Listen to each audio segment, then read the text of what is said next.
If you think Ducati's garage is calm, you're watching the wrong race. On the surface, Francesco Bagnaia looks composed, measured, almost detached when contract questions come his way. But behind the red walls of Borgo Panigale, the temperature is rising fast.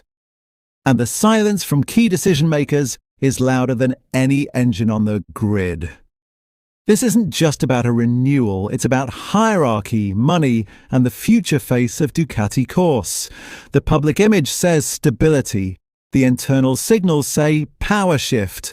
And in the middle of it all stands a double MotoGP world champion who suddenly doesn't look untouchable anymore. Because when Ducati's top brass speak, listen carefully. Especially to what they don't say. Over the past days, their words have drawn a line in the sand. Marquez first, everyone else later.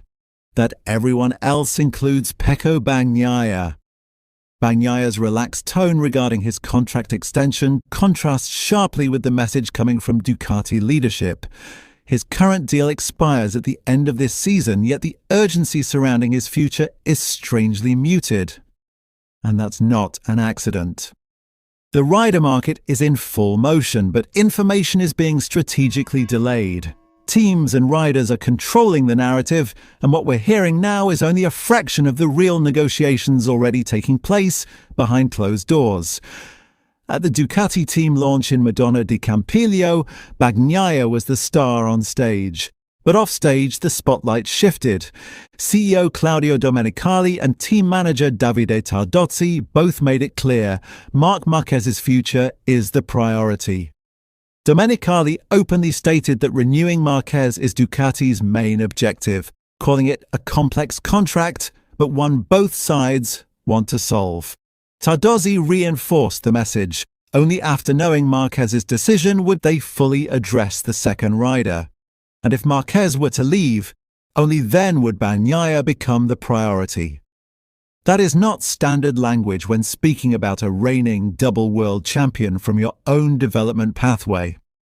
This situation goes beyond pride. It's financial and strategic. When Marquez joined the factory project with eyes on 2025, he did so from a weak negotiating position. Injuries, doubts, and a need to prove himself meant he accepted Ducati's terms with little resistance. But after dominating last season and re-establishing himself as a reference point on the grid, the balance of power has flipped. Now Marquez negotiates from strength. Ducati, unlike Yamaha or Honda, does not have unlimited financial firepower. If Marquez commands a much bigger package, someone else in that garage will have to accept less. And Bagnaia is not a rider who signed his last contract as a midfield hopeful. He signed as a world champion. Accepting reduced conditions would be a bitter pill, especially if he feels his status inside the team is being quietly downgraded.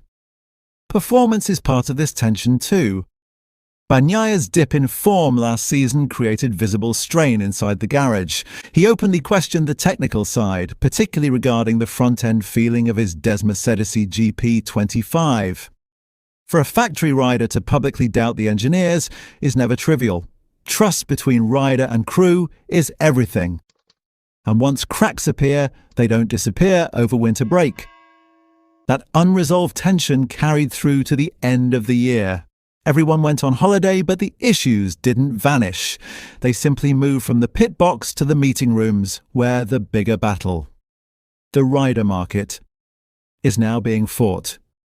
Bagnaia says he's relaxed, focused only on starting the season well.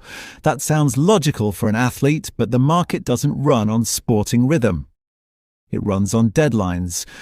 Several rider agents believe that by the time the championship kicks off in Thailand, most factory lineups for 2027 and 2028 could already be locked in.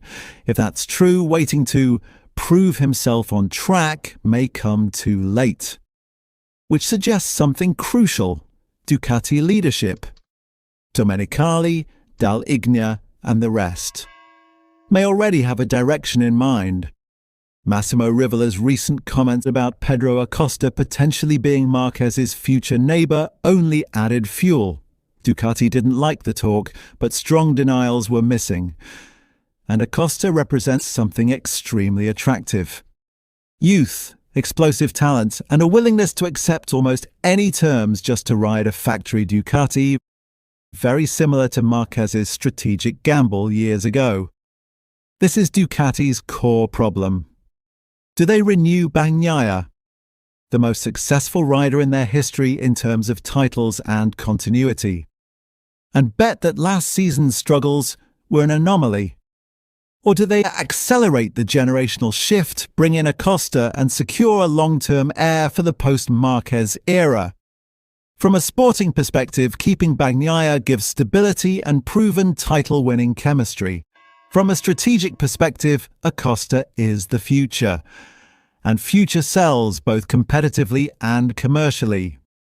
Bagnaia is not out yet, but for the first time in years, his seat is not protected by results alone.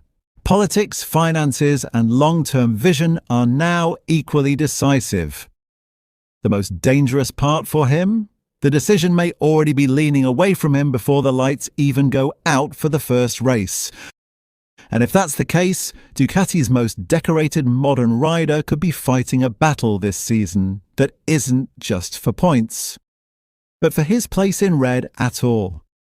What makes this situation even more delicate is the psychological layer. Bagnaia has always been a rider who thrives on trust and structure, a clear technical direction, a stable crew, and the feeling that the project is built around him. When that sense of centrality fades, even slightly, performance can follow. In MotoGP, confidence is not a luxury. It is a performance tool as critical as aerodynamics or grip. Inside Ducati, the shift in narrative is subtle but powerful. For years, Pecco was the symbol of the brand's long-term vision, developed within the system, polished through the academy pathway, and transformed into a champion on their machinery. Now the story orbiting the garage is increasingly about star power, global impact, and the commercial magnetism that comes with a name like Marquez. And potentially Acosta next, that alters internal gravity. There is also a technical philosophy angle to consider.